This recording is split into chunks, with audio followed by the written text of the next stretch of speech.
कहानी की शुरुआत में हमें एक स्लीपवे कैंप दिखाया जाता है जहाँ पर कुछ बच्चे मस्ती कर रहे होते हैं। तभी वहाँ पर एक एलन नाम का लड़का आता है जो उन सभी को उल्टा सीधा कहने लगता है क्योंकि वो इस कैंप का सबसे शैतान लड़का था, जिससे बाकी बच्चे उसका मजाक उड़ाते थे। तभी वहाँ पर रैंडी आता है जो एलन को उन बच्चों को छेड़ने से मना करता है, पर तभी एलन उसे धक्का देकर वहाँ से चला जाता है। अगली सुबह जब ये सभी ब्रेकफास्ट कर रहे होते हैं तभी एलन उन पर खाना फेंकने लगता है। ये देखकर रैंडी उसे समझाता है लेकिन वो उसकी नहीं मानता। तभी रैंडी उससे कहता है कि वो जानता है कि उसे एक लड़की बहुत पसंद है, लेकिन वो तुम्हारी कभी नहीं हो सकती क्योंकि मेरा भाई उसका बॉयफ्रेंड है। ये सुनकर बाकी बच्चे हंसने लगते हैं जिससे एलन को बहुत बुरा लगता है। तभी वहाँ पर उस कैंप का मालिक एक पुलिस वाले को लाता है जिसने सिगरेट पीने की वजह से अपनी वोकल कॉर्ड्स खो दी होती हैं। पुलिस वाला सभी बच्चों से कहता है कि वो सभी भी स्मोकिंग करना छोड़ दें। इधर एलन को वहाँ का खाना अच्छा नहीं लगता जिससे वो उसे फेंक देता है। तभी वहाँ का शेफ रॉनी वहाँ पर आता है जो एलन को समझाने लगता है, पर एलन कहता है कि वो यहाँ का खाना नहीं खाएगा। ये सुनकर रॉनी उसे किचन में जाकर खुद अपने पसंद का खाना खाने के लिए कहता है, जिससे एलन वहाँ से जाने लगता है। पर तभी बेला नाम की लड़की उसे नीचे गिरा देती है, जिसे देखकर सभी लोग वहाँ पर हंसने लगते हैं। इसके बाद एलन जब किचन में जाता है तो वो वहाँ पर मिकी नाम के शेफ से खाना मांगता है, लेकिन मिकी उससे कहता है कि वो यहाँ से कुछ नहीं ले जा सकता।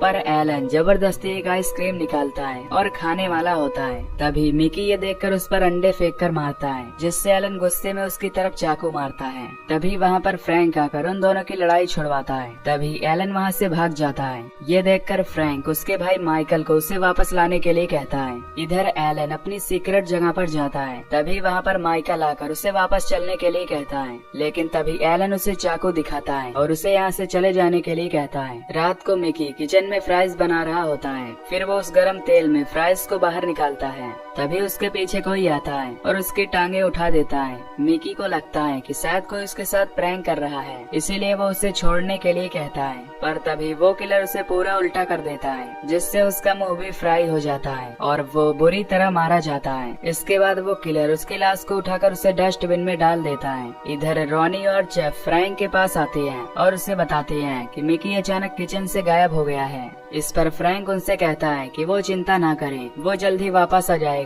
जिसके बाद वो अपने पैरट के साथ खेलने लगता है। इधर हम स्टेज के पीछे दो लड़कों को देखते हैं जो कि आपस में वीड पी रहे होते हैं और जोर से हंस रहे होते हैं। इधर सभी बच्चे अपना डिनर लेने जाने वाले होते हैं। यहाँ सभी लड़कियों को पता होता है कि एलन कैरन को लाइक करता है। तभी कुछ लड़के एलन के पास आते हैं और उसे कैरन से बात करने के लिए कहते हैं। फिर जब एलन वहाँ आता है तो सभी वहाँ से चले जाते हैं और एलन उसके पास बैठकर उससे बात करने लगता है। तभी कैरन को उसके शर्ट से कुछ बदबू आती है, जिससे वो उसे अपनी शर्ट चेंज करने के लिए कहती है, लेकिन एलन उससे कहता है कि उसे वैसा ही रहना पसंद है। ये देखकर सभी बच्चे उसे बुली करने लगते हैं, पर तभी फ्रैंक वहाँ पर आ जाता है और उन्हें शांत कराता है। तभी एलन उन्हीं बच्चों के पास जाता है जो कि ड्रग्स ले रहे होते हैं। फिर वो उसे भी ड्रग्स देते हैं और कहते हैं कि इससे तुम्हें बहुत मजा आएगा। तभी स्मोक करने पर एलन को खांसी आने लगती है, जिससे वो लड़के उसका एक गंदा सा नाम रख देते हैं और वही कहकर उसे चिढ़ाते हैं। तभी वहाँ पर रॉनी और पीटी आते हैं जो उन्हें एलन को ना चिढ़ाने के लिए कहते हैं। इधर रात में वो लड़के लड़कियों के साथ ड्रग्स ले रहे होते हैं। तभी वो लड़का अपने दोस्त से कहता है कि अब उन्हें सोने जाना चाहिए, लेकिन तभी वो उससे कहता है कि उसे यहाँ पर काफी मजा आ रहा है, इसीलिए वो यहाँ बाहर ही सोएगा। ये सुनकर उसके सभी दोस्त वहाँ से चले जाते हैं और वो लड़का वहाँ पर अकेले ही सोने लगता है। तभी उसके पास वही नकाबपोश आता है जो उसके हाथों को बांध देता है। फिर वो उसे जबरदस्ती मिट्टी का तेल पिलाने लगता है और फिर उसके मुंह में एक सिगरेट रखकर उसे जला देता है, जिससे उस लड़के की बॉडी जलने लगती है और उसकी बुरी तरह मौत हो जाती है। फिर जब वहाँ पर पुलिस आती है तो वो उसकी छानबीन में लग जाती है। तभी रॉनी उस पुलिस वाले को बताता है कि यहाँ पर पहले भी ऐसा हो चुका है। यहाँ पर एक एंजेला नाम की लड़की आई थी जो कि पूरी पागल थी और उसने ऐसे ही कई बच्चों को मारा है। पर तभी फ्रैंक उस पुलिस वाले को रोकता है और कहता है कि तुम उसकी बात पर विश्वास मत करो क्योंकि एंजेला अब जेल में है और वो यहाँ पर फिर से मर्डर करने नहीं आ सकती। अगली सुबह एलन कैरन के पास जाता है और उससे कहता है कि वो उसे अपनी सीक्रेट प्लेस दिखाना चाहता है। ये सुनकर कैरन उसे मना कर देती है, पर एलन उससे जिद करने लगता है और कहता है कि जब तक वो हाँ नहीं करेगी तब तक वो यहाँ से नहीं जाएगा। ये सुनकर सभी लड़कियाँ कैरन से उसे हाँ कर देने के लिए कहती हैं। फिर कैरन उससे कहती है कि वो अपनी एक दोस्त को भी उसके साथ ले आएगी। इसके बाद एलन जब पेंट बॉल खेलने जाता है तो उसके साथ कोई नहीं खेलता और वो सभी उसे पेंट बॉल से मारने लगते हैं, जिससे एलन को काफी गुस्सा आता है। इधर शेरिफ एंजेला के भाई से मिलने जाता है ताकि वो जान सके कि एंजेला कहाँ पर है। तभी वो उससे बताता है कि एंजेला 20 सालों से जेल में है और वो हर हफ्ते उससे मिलने जाता है, जिससे वो बाहर नहीं आ सकती। ये सुनकर शेरिफ उससे कहता है कि अगर वो तुमसे मिलने आए तो मुझे बता देना। इधर कैरन अपनी एक दोस्त के साथ एलन की सीक्रेट प्लेस देखने जाती है, जहाँ पर वो उसे सोडा देता है और कहता है कि ये उसकी सीक्रेट प्लेस है और वो यहाँ पर अपने फ्रॉक्स के साथ रहता है। तभी पेड़ से ढेर सारे मरे हुए फ्रॉक्स गिरते हैं, जिससे वो दोनों लड़कियां डर जाती हैं और वहाँ से भाग जाती हैं। ये देखकर एलन को बहुत गुस्सा आता है क्योंकि उसने ये नहीं किया था। तभी वहाँ पर एलन का भाई और उसका दोस्त आता है, जो उससे कहते हैं कि उसके फ्रॉक्स को उन्होंने ही मारा है। ये सुनकर एलन को बहुत गुस्सा आता है, पर वो कुछ नहीं कर पाता। एलन वहाँ से भागते हुए नदी के पास आता है, जहाँ पर सभी बच्चे उसे बुली करते हैं और उसे पानी में गिरा देते हैं। तभी पीटी वहाँ आकर एलन को पानी से बाहर निकालती है और रॉनी उन सभी बच्चों से कहता है कि वो एलन का मजाक न बनाए। रात में ये सभी बच्चे फिर से एलन का मजाक उड़ाने का प्लान करते हैं और इसके लिए वो कैरन को चूज करते हैं ताकि वो एलन को उनकी जगह पर लेकर आए। कैरन उनसे ऐसा करने से मना करती है, पर वो उसकी एक नहीं सुनते। दूसरी तरफ फ्रैंक और उसकी गर्लफ्रेंड जब घर में होते हैं, तभी फ्रैंक का पैरट उसे गाली देने लगता है, जो कि एलन दिया करता था, जिससे फ्रैंक को लगता है कि एलन ने उसे ये सब सिखाया होगा। इधर बेला एलन के ऊपर पेपर फेंकती है, जिससे उसे गुस्सा आ जाता है। वो बेला के पास जाकर उसकी कॉफी उसके ऊपर गिरा देता है और कहता है कि वो आगे से उसके साथ मजाक न करे। तभी फ्रैंक वहाँ कर एलन को डांटने लगता है और कहता है कि उसने उसके पैरट को गाली क्यों सिखाई। ये सुनकर एलन उसे कहता है कि उसने ऐसा बिल्कुल भी नहीं किया है। इसके बाद एलन बाहर जाकर रोने लगता है, पर तभी कैरन उसके पास आती है और कहती है कि वो उसे कुछ दिखाना चाहती है।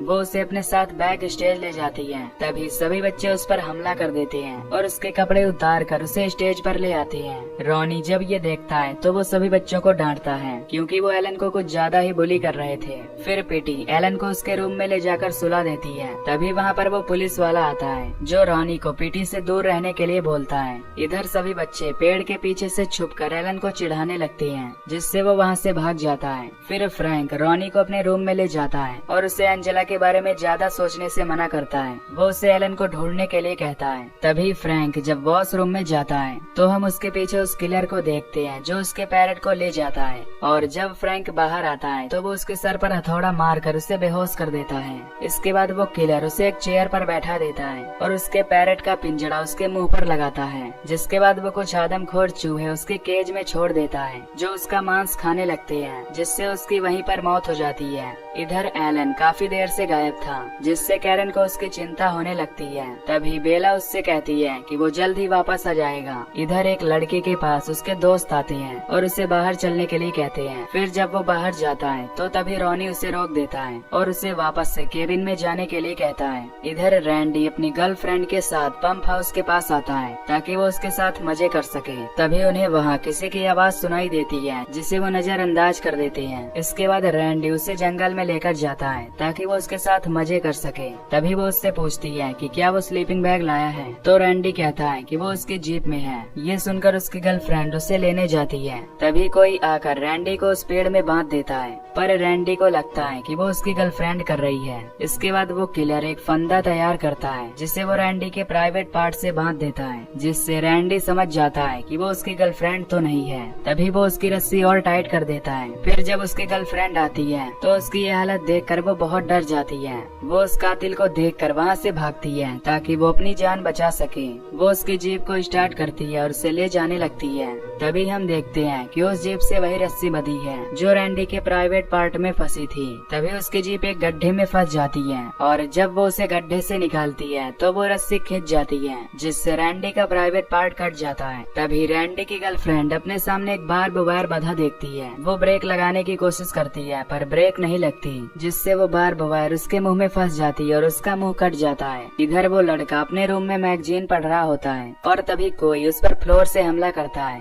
तभी वहाँ पर उसका दोस्त भी आता है। फिर वो उसे बताता है कि कोई उसके साथ फ्लोर से लकड़ी घुसाकर प्रैंक कर रहा है। जब वो दोबारा से देखता है तो तभी वो उस लकड़ी को उसकी आंखों के आर पार कर देता है। इधर रॉनी अपनी साथी के साथ फ्रैंक के घर पर जाता है, जहाँ पर उसे फ्रैंक की लाश मिलती है, जिन्हें उन चूहों ने बुरी तरह खा रखा था। ये देखकर रॉनी हैरान हो जाता है और सोच में पड़ जाता है कि आखिर ये सब कौन कर रहा है। इधर बेला जब अपने कमरे में आती है और अपने बिस्तर पर लेट जाती है, तभी उसके बिस्तर पर लगा पर्दा हटता है और वो देखती है कि ऊपर वाले बेड पर काफी कीलें लगी हुई हैं। तभी हम उस कातिल को देखते हैं जो ऊपर बैठा हुआ था। तभी वो बेला के ऊपर कूद जाता है, जिससे वो सभी कीलें बेला के शरीर में घुस जाती हैं और उसकी वहीं पर मौत हो जाती है। अब उस कैंप में अफरा तफरी मच जाती है, क्योंकि वहाँ पर अब कई मर्डर्स हो चुके थे, जिससे वो कैंप को बंद करने का प्लान करते हैं। इधर कैरन जब अपने रूम में आती है तो उसे वहाँ पर बेला की लाश मिलती है। ये देखकर वो बहुत ज्यादा डर जाती है और उसे लगता है कि ये सब एलन कर रहा है।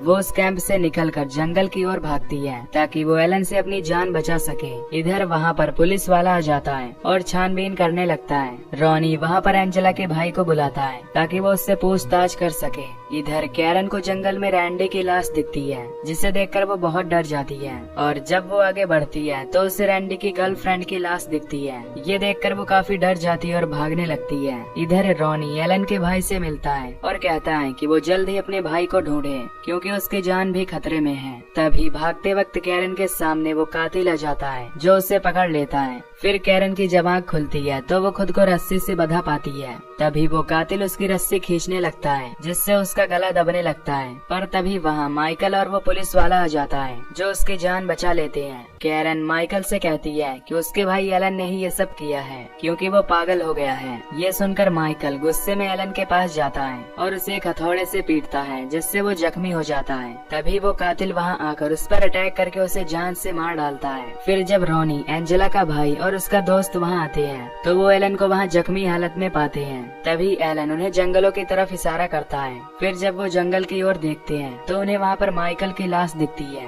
जिसकी चमड़ी को उस कातिल ने निकाल दिया था। ये देखकर वो सभी डर जाते हैं। तभी वो कातिल अपना चेहरा रिवील करता है और वो देखते हैं कि वो कातिल कोई और नहीं बल्कि पुलिस वाला है। और जब वो अपने मुंह की चमड़ी हटाती है तो उसके पीछे एंजेला निकलती है, जो इन्हें देखकर एवेल की तरह हंसती है।